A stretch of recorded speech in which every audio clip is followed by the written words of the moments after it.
Good morning, good morning, good morning mga master. Ayan po, meron po tayong dumating na meat ban ngayon. Okay, so meron po tayong 16 quarters this Sunday po. Okay, happy Sunday po sa inyong lahat. Ayan po, so ang ginagawa natin ngayon, ititimbangin muna natin bago natin siya i-debone. Sa lahat po ng mga viewers at saka mga followers natin, thank you po sa inyong lahat. Dahil po sa inyo, marami po tayong natutulungan ng mga aspiring butchers. At sa inyo po mga master, sana po hindi po kayo mapapagod po sa pakikinood po at pakisubaybay po sa ating Kuya Rolex advice.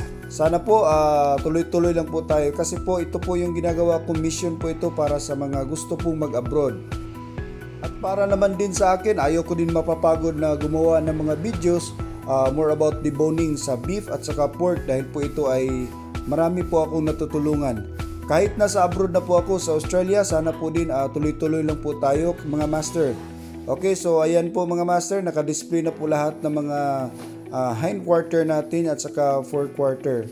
So this Sunday po, nasa mga 16 quarters lang po tayo. So swerte po tayo ngayon kasi po nasa 4 lang po kaming mga boners.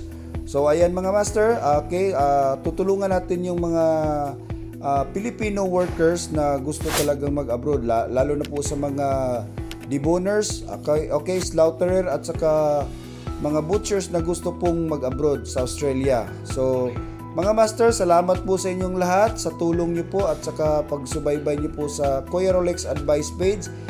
See you in my next video mga master. God bless you all.